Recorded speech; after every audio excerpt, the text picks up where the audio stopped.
Good evening everyone. So i-share ko lang ngayon yung pinaka first na major trade ko. So I took this trade mga kagabi, I'm not mistaken, or kaninang umaga. So mga I think around nasa 8 to 9 a.m. Then na-close ito I believe mga 2 p.m. na.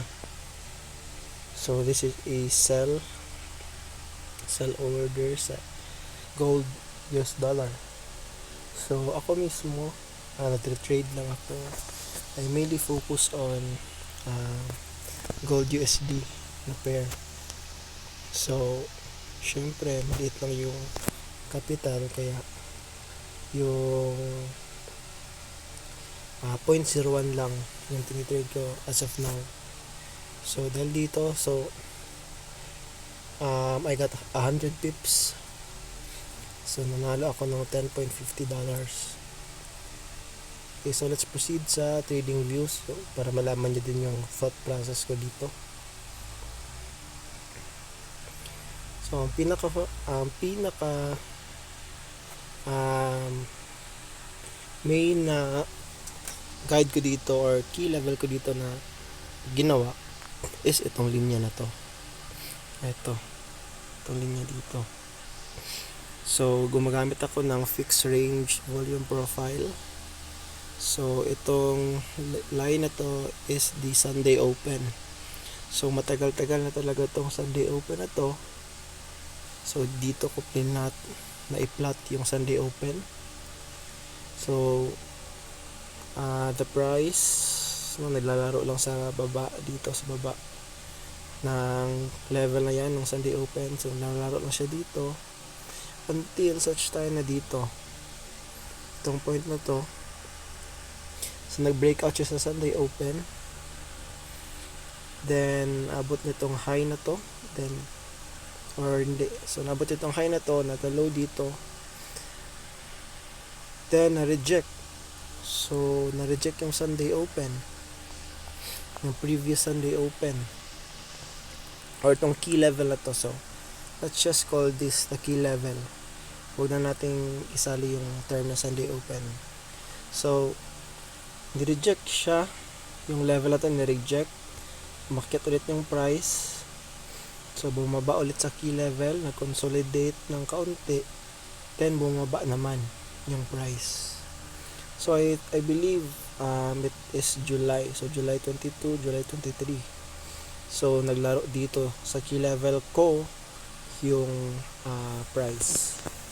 Pero until such time na kahapon, I think yes, kahapon ba to, or August 4, yes, August 4, August 5.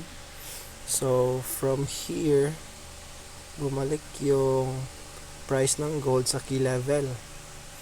So thought process ko dito, since merong movement or merong previous movement or action dito sa key level, which is nag-reject siya, tumaas, bumaba ulit, nag-consolidate, tapos bumaba.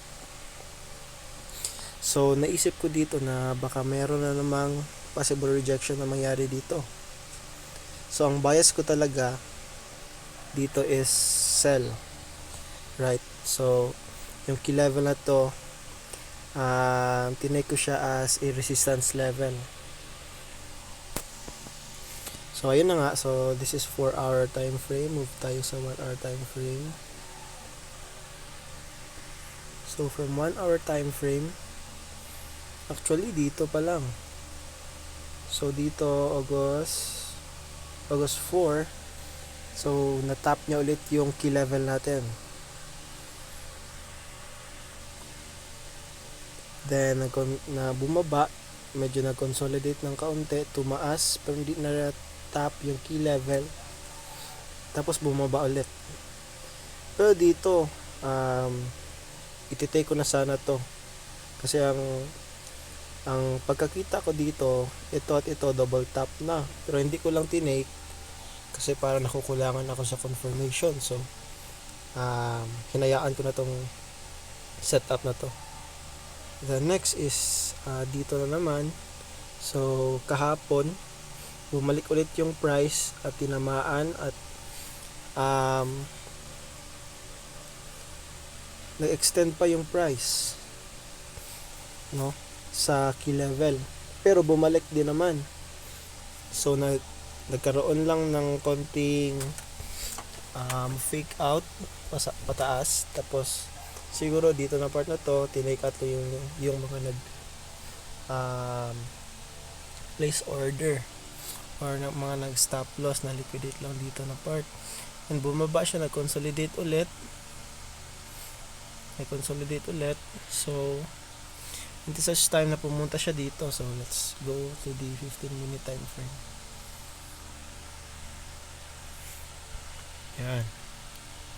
So na-break niya yung key level, pumunta siya dito, then bumaba, consolidate, tumaas ulit. So dito ko na tinake yung trade. Actually dito ko tinake yung trade.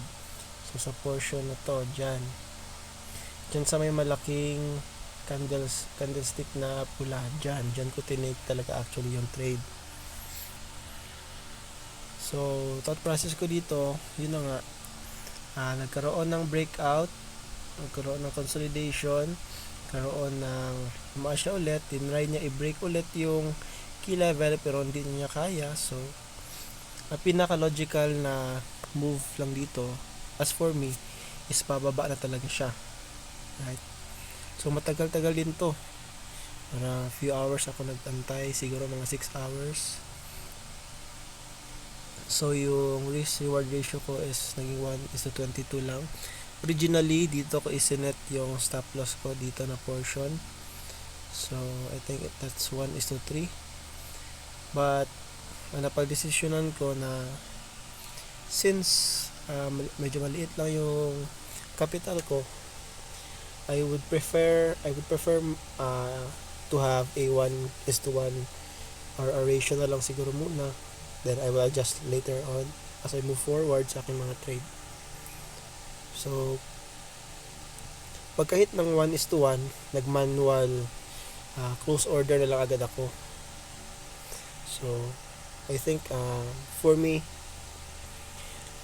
magandang quality ang trade na ito na i-take ko, kasi mayroon akong key level, tapos may previous na movement sa key level na isinet ko, which is ito at ito. Then after some time nagkaroon ulit ng movement sa may key level, which is ito and ito. So nagantay lang ako ng setup. So usually, or my game plan talaga is sa 1 hour ako tumitingin ng mga setup. First is yung trend or yung mga key levels na isineset ko, right? If meron bang nahihit, then after sa 1 hour time frame, magti-take ako ng trade dito na sa 15 minute time frame. Diyan. Ito, so mag-aantay ako ng confirmation. So luckily for me, napakaklaro ng confirmation, which is eto, yung malaking candlestick na pula. So nag-take ako ng trade dito. Ang one thing na natutunan ko talaga sa pag-trade, syempre ako beginner pa lang, is pag meron akong mga nakitang key level na logical naman talaga, or like maiisip ko talaga na logical, kung ano ang pinaka-logical na magiging move ng price, is hindi na ako magdadalawang isip dapat na i-take yun. So I just take lang talaga. I-take ko lang talaga, hindi ako magdalawang isip na baka matalo na naman. Kasi based on my experience, most of the time yung mga gandang setup na dapat itinade ko pero hindi ko itinake, hindi ako nag-trade doon kasi parang wala akong confidence sa sarili ko. So sayang yung mga trade na yun, and more often ang kabaligtaran ang nangyayari.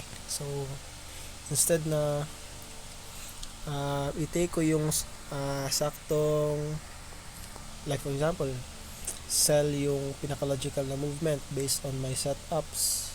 Instead na magsell ako, ginagawa ko na lang, or instead na magsell ako, ang ginagawa ko mag-buy, which is very wrong, right? Kasi parang nagre-react na ako with bad emotions. So yun lang talaga, maging firm lang talaga, have confidence lang talaga sa sarili kapag nagtitrade, and trust your setup. Also trust your own logic, kung saan ang sa tingin mo papunta yung trade, saan sa tingin mo papunta yung trade, if whether bullish or bearish. If sa tingin mo logical naman, merong confluence sa mga key level na isinet mo, at merong, most importantly, merong confirmation, so take mo talaga. Wag ka nang magdalawang isip, wag ka nang mag-doubt, kasi more often than not, sakto or panalo yung trade na yan. So yun lang po para sa first trade ko.